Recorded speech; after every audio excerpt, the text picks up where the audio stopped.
नमस्कार, बहुत स्वागत है आपका। आप देख रहे हैं चाल चक्र और मैं हूं आपके साथ शैलेंद्र पांडे। अक्सर पूजा उपासना के लिए हम अपने पूजा स्थान पर देवी देवताओं की मूर्तियां रखते हैं या देवी देवताओं के चित्र रखते हैं। लेकिन आपको ये जानना बहुत ज़रूरी है कि जब आप देवी देवताओं की मूर्तियों की स्थापना करेंगे तो किस तरह के आसन पर उनको रखेंगे, किस तरह के आसन पर उनको बैठाएंगे। देवी देवताओं के कौन से आसन होने चाहिए और किस तरह के आसन पर उनकी स्थापना होनी चाहिए, आज इस विषय पर बात करेंगे। चाल चक्र में आज क्या खास है, चलिए बताते हैं आपको। चाल चक्र में आज बात करेंगे देवी देवताओं के आसन के महत्व के बारे में। आपको बताएंगे कि देवी देवताओं का अलग अलग आसन कैसा होना चाहिए।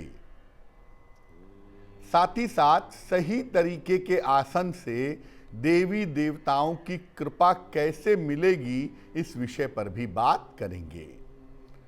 तो अगर आपने अपने पूजा स्थान पे माँ लक्ष्मी की स्थापना की हुई है, गणपति गजानन की स्थापना की हुई है, किस तरह का आसन उन्हें दिया जाना चाहिए, इस विषय पर बात करेंगे।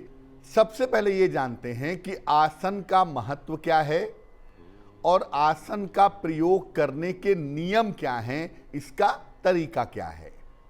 देखिए, आसन जो होता है वो शरीर की ऊर्जा को पृथ्वी में जाने से रोकता है।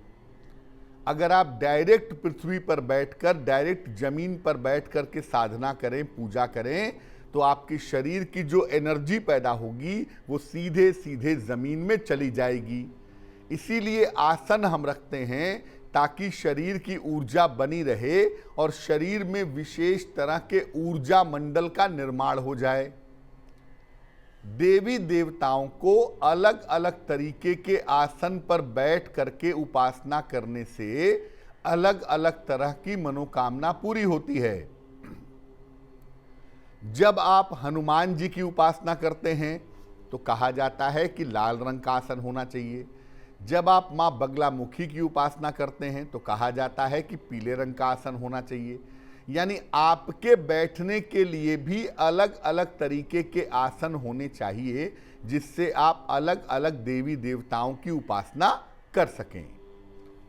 अगर आप देवी देवता को आसन पर बैठा रहे हैं तो बहुत ध्यान रखें कि देवी देवता का जो आसन है, देवी देवता का जो स्थान है, वो स्वयं के आसन से ऊंचा होना चाहिए। ये नहीं कि आप भी जमीन पे बैठे हैं और उनको भी पैरेलल बैठा लिए हैं। थोड़ी सी ऊंचाई पर देवी देवता की मूर्ति होनी चाहिए और देवी देवता की जो मूर्ति है ये विशेष तरह के आसन पर होना चाहिए और ये आपके आसन से ऊंचा होना चाहिए। देवी देवता का जो आसन है वो रेशमी या धातु का होना चाहिए। देवी देवता की जो मूर्ति रखेंगे, जो चित्र रखेंगे, वो रेशम के आसन पर या मेटल के आसन पर, सोने चांदी तांबे की जो धातु है उसका आसन होना चाहिए। अपना जो आसन है जिस पर बैठ करके आप पूजा करेंगे वो ऊनी या सूती होना चाहिए। अपना आसन सोने चांदी का नहीं रखना चाहिए। पहले देवी देवता को आसन देंगे, फिर स्वयं के आसन पर बैठेंगे।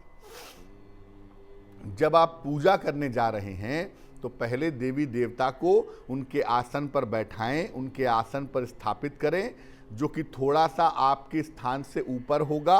उसके बाद खुद अपने आसन पर बैठें और आसन पर बैठने के बाद फिर आप पूजा जरूर करें।